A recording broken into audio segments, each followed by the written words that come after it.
Welcome to the League of Free Worlds Information System. Welcome back to this Colony Wars playthrough. Future viewers, we're going on a, let's say, slightly suboptimal path here, if optimal is winning all of the missions. But there's some interesting stuff to be found here, so let's explore.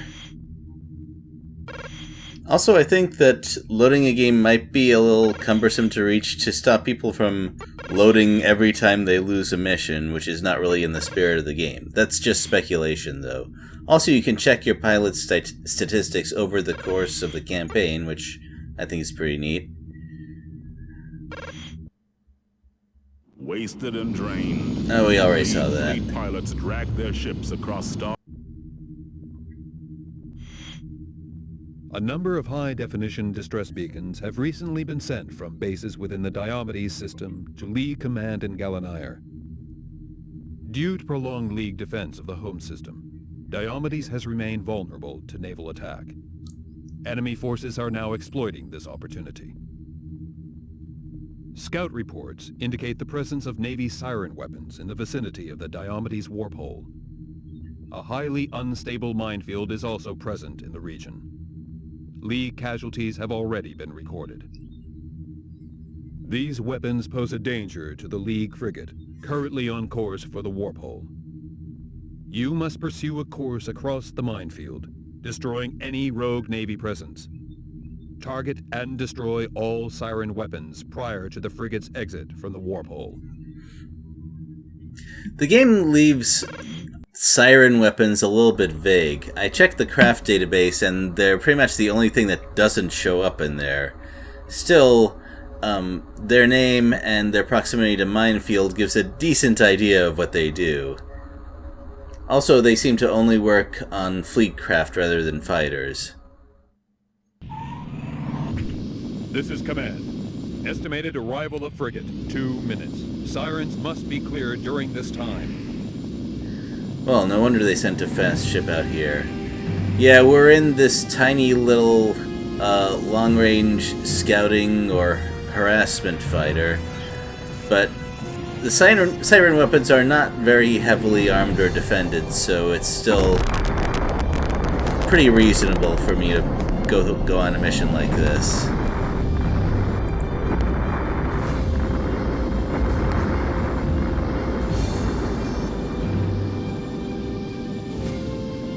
The only thing is, I have not really figured out a great way to approach them without taking a couple of hits along the way.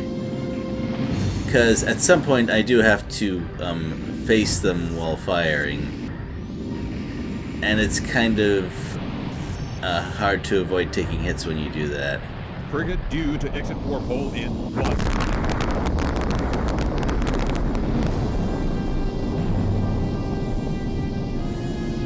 Well, this is one of those missions where it's a good idea to ignore the enemy fighters, at least when you have bigger targets to go after. Well, automated guns fired by fleet craft of any size will lead you perfectly, so if you keep going the same direction, you'll get hit. However, changing directions tends to foil them pretty well. Let's see, I believe there's 4 sirens here. Also, as weapons go, the standard anti-shield and anti-hull lasers have a fairly interesting role. Clear area of remaining enemy presence and return to base. They're not very fast projectiles. The power is decent, and their range is actually better than most. There's no scatter like the scatter gun. And while it's not a plasma gun, you can take down medium-sized ships with it. The part that I found interesting is that most such default fighter weapons are the kind that are fast and suitable only for attacking other fighters because they have fast I don't know, low power, but they're easy to hit with. But not in this case. That's not what they start you out with. And it makes a certain amount of sense that those are the default weapons, because you never know exactly what a fighter might have to attack in a conflict.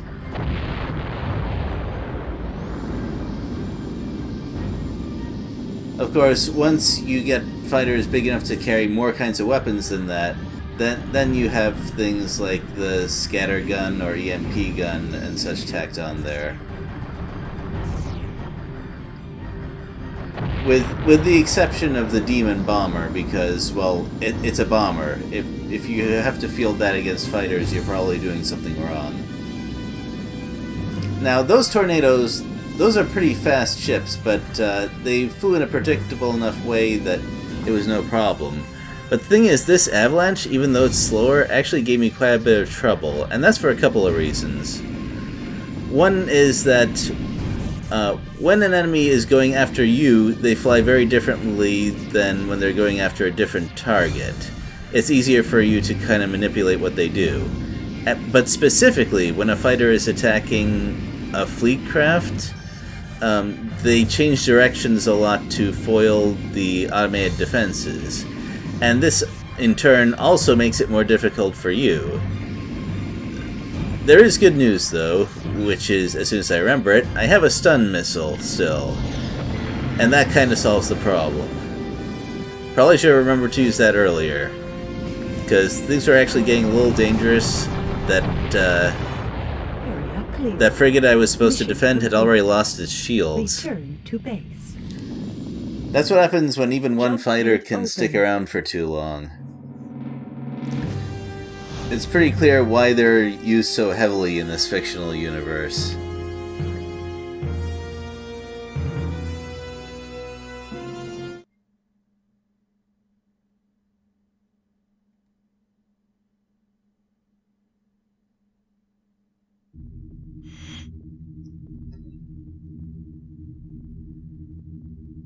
Well, I believe that was a fairly low priority mission, wherein the ending doesn't change whether you win or not. Resources are now fully stretched. A process of containment is underway. The League frigate surveillance system is currently monitoring suspect Navy activity within the Iris Zone. An enemy frigate and destroyer are proceeding with maneuvers which suggest a possible bomb transfer. Proximity to Iris indicates that the planet is in danger of potential extinction. Oh, that Probable kind of loss bomb. Diomedes would follow such a course of action. Approach and intercept enemy craft. Pursue and destroy any craft attempting bomb transfer. Be aware that transfer craft heading for the destroyer are likely to be carrying intense anti-population virus bombs. Iris must be protected.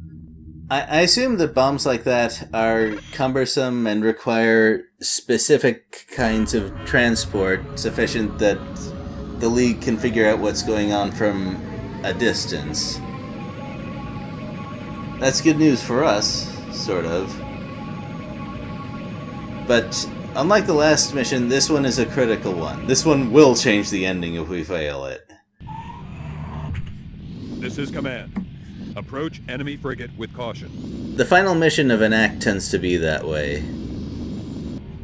Also, Command is not kidding about approaching that frigate with caution, and not just because the frigate's guns are supercharged and fire a lot more frequently than normal. They must be taken out. This is a priority alert. Also, after defending APCs a few missions back, it's I guess a little more fun to be on the offense side of things. Make the enemy go on that escort mission. Anyway, aside from firing a lot more frequently than usual, that frigate that's launching the Navy APCs has another advantage in which it is completely invulnerable. No amount of firing will reduce its shields by even one little bit. I guess it's some sort of secret Navy technology or something. Anyway, they did this so that we can't just destroy the frigate before it can launch all those APCs that we have to deal with. The good news is that we're using the heavy fighter, which is pretty well armed and can destroy these Navy APCs in short order, which is very handy to us because, remember, we are kind of caught between two hostile fleet craft that we can't really attack directly. Also, I didn't mean to fire that mission, but whatever. I think I said mission when I meant missile. Anyway, the scattergun also works very well on these APCs. In fact, it might even work a little bit better because when you're close, it's not a wide shot, and that's handy because APCs are not large. You won't miss with any of your lasers if you do it that way. But when you're firing your anti-shield lasers, you can sometimes miss a few. Anyway, there's 3 APCs on this mission, and you're also being harassed by fighter craft, but once again, as long as you change directions a little bit, you can mostly ignore them. Also, that's what happens if you get too close to the frigate. If you get a little closer, of course, you'll take the capital beam laser that is not avoidable, but once again, that's not a huge deal if you know how the mission works. Also, taking advantage of that extra range of the conventional lasers, very handy for things like this. Depart surrounding area prior to retaliatory attack. A jump gate has been opened. Jump gate open. This is a nice little tidbit about how fleet craft jump gates work. Since they can open a gate from one point to another, there's nothing stopping them from using that to retrieve craft as well as send them out. That's a nice little bit of tactical flexibility right there.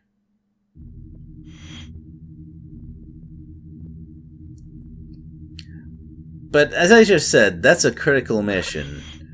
And not all acts are 3 missions, by the way. Some are 2 missions, some are, I believe 4. I don't remember if there's any 5 mission acts, but anyway, as you can see here, it varies a little bit. We're not done with Diomedes yet, which is why this video still has a ways to go, but Diomedes does have sort of a halfway point, so let's take a look at that. Diomedes was holding, but only just. The League fleets knew it was all or nothing. If we lost that system to the Navy, there'd be nowhere left for the League to hide. The Tsar knew it too. His failed attempt to virus bomb Iris must have hurt him badly. We knew he'd want revenge. Diomedes was resource-rich and fertile. That much he'd want to save. But as pilots, we were totally dispensable. It was simple. Without Diomedes, the League was finished. Without the League, Diomedes was dead. I wonder if some of those were developer names. For the transfer. Anyway, so we saw the victory cutscene, but let's see what happens if we fail at Diomedes, because Diomedes is kind of all the League has left right now, aside from Gallinair. Shields destroyed. And it is by far their largest source of resources, and possibly even personnel. By the way, you can see the Navy frigates' shields are completely untouched here.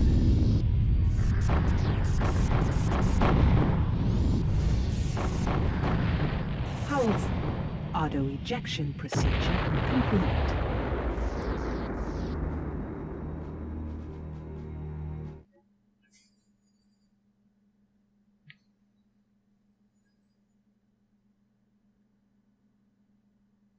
The surrender of Diomedes was chaotic, but the full retreat from the system was worse. Shattered League ships crept back to the panic of Gallinair as the Navy tore through Diomedes, annihilating last pockets of resistance before they too turned on Gallinair. And now the judgment comes to pass. Dreadnoughts and destroyers spilled through the warp hole, and behind them came Tsunami, the Tsar's personal super titan. I have never before witnessed such a creation. Destruction is its only purpose. It has come here to wipe away the memory of the League and the Father. It has come to wreak the Tsar's vengeance. As we wait for death to sweep us away, I can only leave this recording to the vapors of space and hope that one of our kind lives to witness its message. And the lesson we have learned after these centuries of struggle: the Empire is all. It will never be defeated. Never.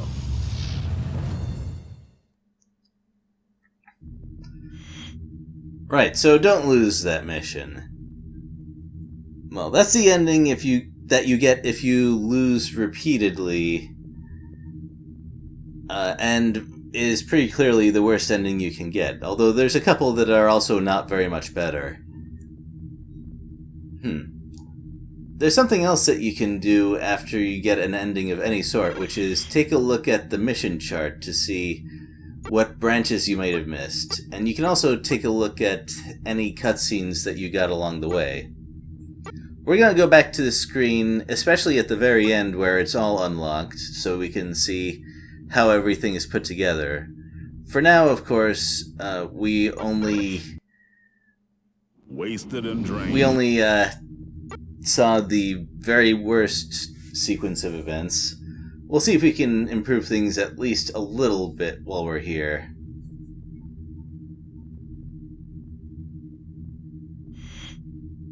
The prevailing balance of forces within Diomedes continues to hold in the League's favor.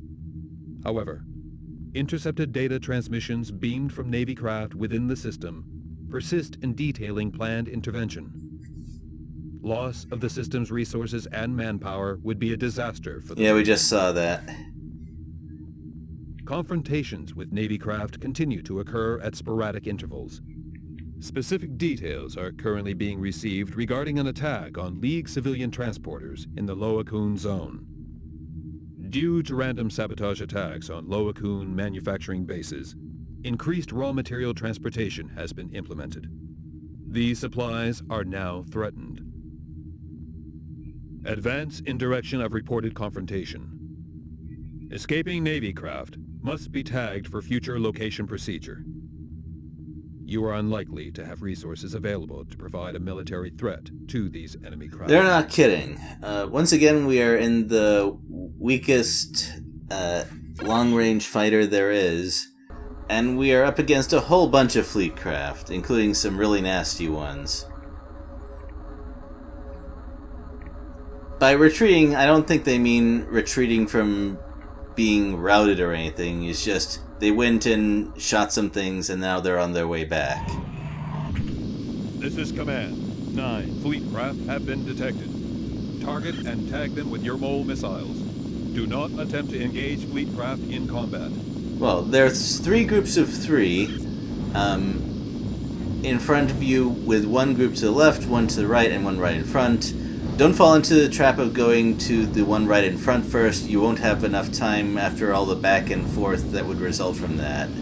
You gotta go to the left or the right and then work your way to the other way until you're done. Also, just for this mission, you have a special missile which you have to aim and fire manually. The good news is that, as far as I can tell, there's no limit to the number that you have. The good news is that these guys don't use their capital beams on you. Maybe they used all of their energy for that during the battle prior. 6 untagged. Anyway, this game is pretty friendly about letting you know what you've tagged and what you haven't. Aside from looking different on the radar, you can sort of see evidence of where you hit them with your mole missiles. Also, I was thinking about the effectiveness of this tactic, and the game says that these mole missiles cause some reprogramming in those ships, in a way that I assume they can't remove easily. And when that happens, when you know your ship is tagged, what do you do exactly? I mean, I'm tagging some fairly important craft here. I know there's at least one Titan here. Or at least maybe a dreadnought. I wasn't... Okay, that was a cruiser, but still. That's a lot of fleet craft here. You can't just scuttle them all just because they were all tagged. That seems like making things a little bit too easy, wouldn't you say? So you just they just have to go to wherever their bases are and get that fixed and hope that the information doesn't hurt them too much, is what I can say. So what I'm trying to say that this mission is actually pretty well thought out. This is also why having fighter cover is kind of important. If they had a few fighters with guided missiles after me, then this would be a lot more difficult. All fleet craft tagged. Mission complete. Vacate the area. Jump gate open.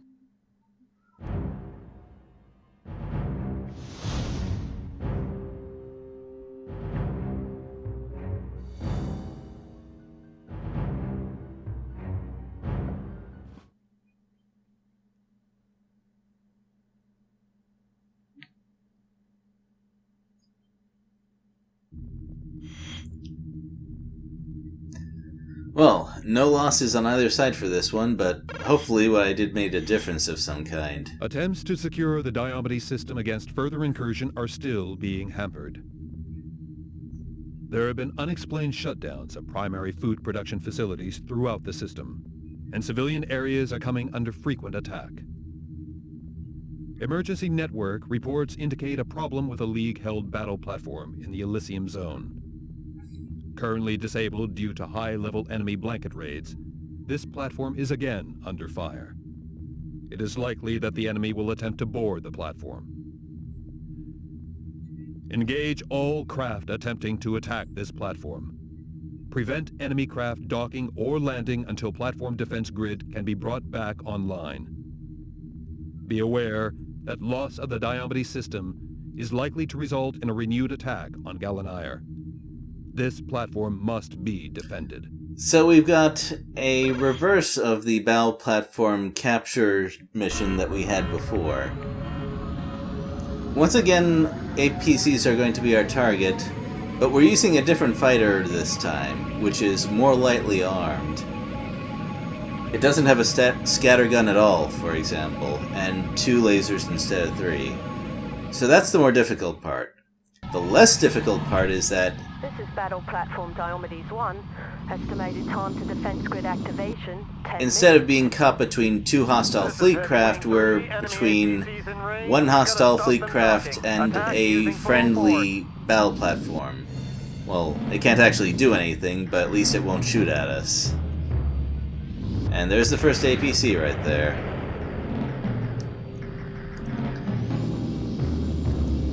Our being in this fighter is, I think, another indication of, oh crap, they're sending an attack, just launch whatever we have it'll have to do. And as you can see, with the dual laser, we often miss with one because the ship is kind of small. So we gotta be kind of on point with our aim, more so than last time. Also, as before, it's a bad idea to get too close to that frigate, at least for now. Oh, did I give something away? Anyway.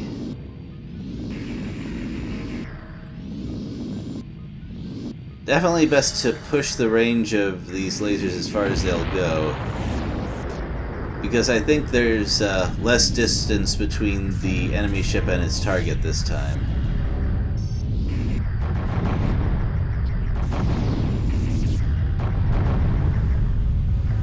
Or if not, it at least feels like it because our attack is weaker. Also, the enemy fighters attacking us are a little bit heavier too. It's not tornadoes this time. By the way, you may have noticed some naming themes with the fighters in this game. Like, League fighters are things like Hydra, Vampire, Demon, Dark Angel, all that sort of dire mythological stuff. Whereas for the Navy, it's Tornado, Stormlord, Thunderchild, all weather-related stuff, in other words. Let's get that frigate. We should be able to hold it off till they get that grid working. Yep, now we actually get to go after a Navy ship. I think that's the only time we go after a capital ship in this entire star system. Like, to the death. I guess that's one of the consequences of not being able to pick and choose your battles due to being on the defensive.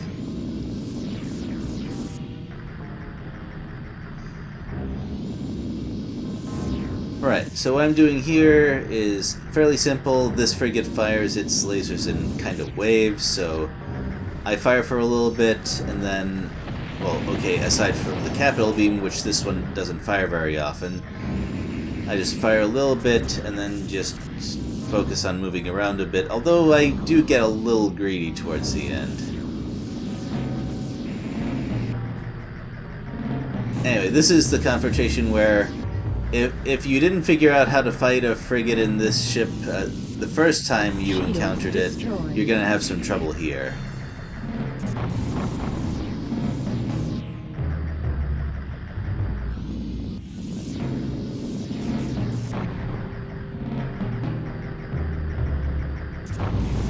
The solar effects in this game are pretty nice too.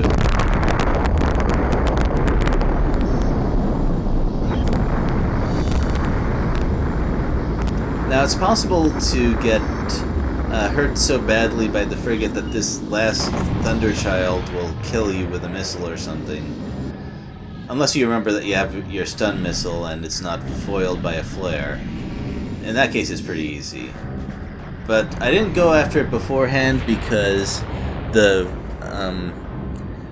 frigate would just launch another one. Mission complete.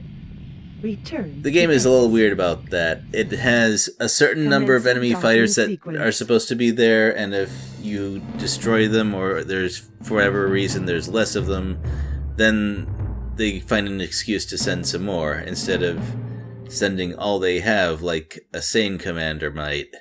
Oh well. Probably restrictions of the engine. What you gonna do? Well, that's a successful defense of Diomedes. As for the next step, well, we're gonna leave that a secret for now. I'd like to go back to the success at Gallinair plot branch and see where we go from there, because there is a connection between where this side is going and where the other side can potentially go. We'll explore that next time. Also, let's take a look at the system that we've spent this session at. Diomedes is a 7-planet solar system loyal to the League of Free Worlds.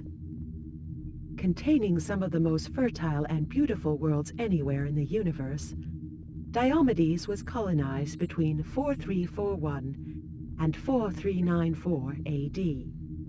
Within a matter of years, it became clear to the Empire that the system represented one of its greatest natural resources. Diomedes now supplies the League with energy, food, and various manufactured goods. The gas planet of Elysium was targeted for colonization in the mid-4320s. Empire energy production was failing to meet target quotas, and it was known that the planet's proximity to the sun Ra would help boost its energy generation. No further colonization was planned. Speculative probes launched during the construction of Elysium's power plants revealed highly fertile soil samples taken from Bacchus and Artemis. Further planet surveillance followed, and in 4342, the decision was made to commence immediate colonization of the entire system. Following industrial unrest on Iris and the spread of resistance to Empire control within neighboring systems, Diomedes declared itself loyal to the League in the 6th phase of the uprising.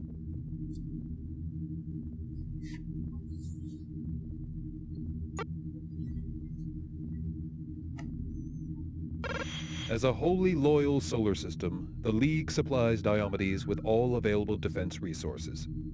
However, the system relies on the intense commitment of its people and remains short of essential military hardware. Specific details necessarily carry a Class 4D Optimum Restriction Order. Diomedes system. The sixth phase, huh? Well, according to the now shut down Colony Wars website and the lore therein, this war has been going on for hundreds of years. Now, the narrating character said that when he was very young, he lived before a rebellion was even considered as possible, never mind in full swing. This is not a plot hole. It's explained elsewhere that life-extending technology is pretty advanced in this setting, which I wonder if that makes the idea of war and other such dangerous things viewed a little bit differently than it is to you and me. Oh well. I guess we'll never really know for sure.